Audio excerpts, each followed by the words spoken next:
This is John Reed with QualityCoding.org. I want to continue with our example of TDDing a network request, which I showed is actually surprisingly easy to get started with. Where we left off, we had successfully ensured that we are making a data task that made a secure connection to the Marvel endpoint. This time I want to continue with the rest of the request, starting with the path. We want to fetch a list of characters. We'll use this just to get our feet wet because it's very similar to what I showed last time. The path that we want looks like this. Now I happen to have a test all ready to go for that. You can see that we start by creating a request model, which is just a dummy because we don't really care what it is. We call fetch characters with request model, and then I verify that the mock session was called, that data task with URL completion handler was called with these attributes. The completion handler is anything. The URL, we use this fancy matcher, has property. Has property is a matcher that lets you query a particular property for its value without having to create a custom matcher for it.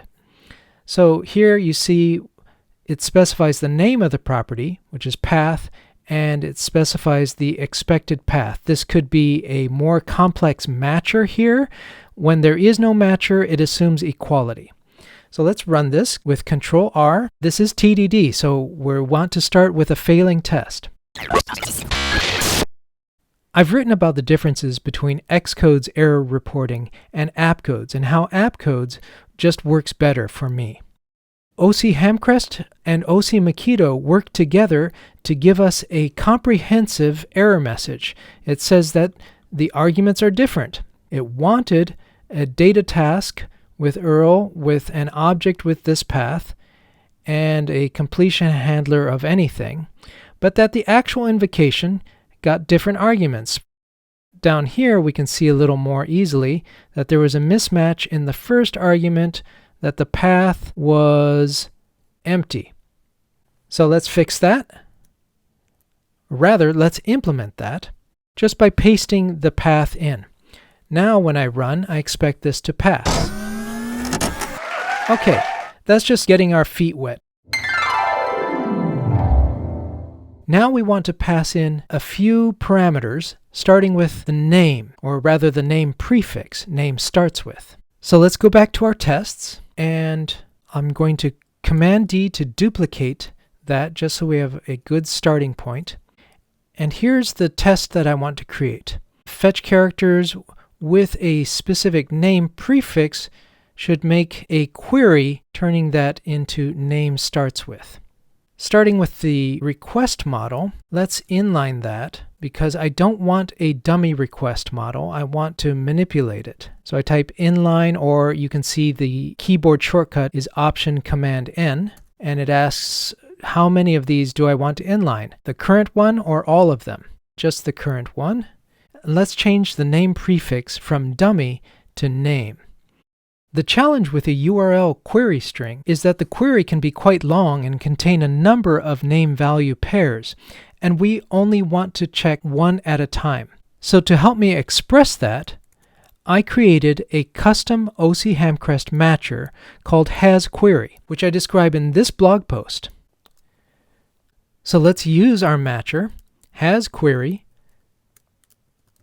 Name starts with is the name of the query, and the value is name.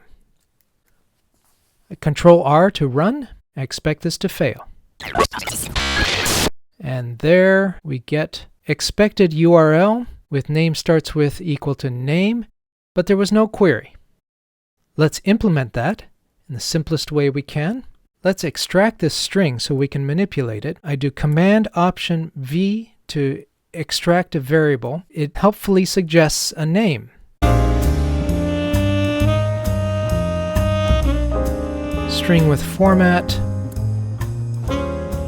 question for the query, name starts with equal to that thing, where this will be the request model name prefix. Will that work? I'm not sure. Unit tests will tell us the truth. It works. Hurrah! We have our first query. But what if a space occurs? What if there's a space in here?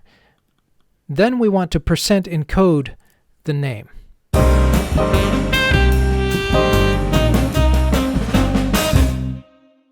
If the name prefix is AB space CD, we expect the query to be AB %20 for space CD. Let me run that. Surprisingly, it tells me that it expected a URL but got nothing. It was null. Why is that? The reason is that we construct a URL from the string and it couldn't do that because it wasn't formatted correctly.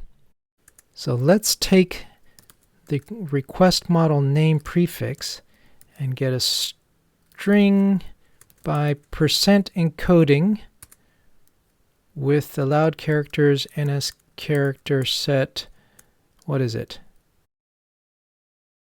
Query allowed character set. Out of this, I'm going to extract a variable, and we'll call it encoded name prefix. Let's pass that in to our string, run the tests, and let's see if that works.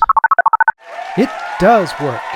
As you can see, it's good to have a mock object that verifies message arguments, but it's even more powerful when you invest time to create a custom matcher that can precisely express your requirements. Then, TDDing network requests with query strings is actually trivial.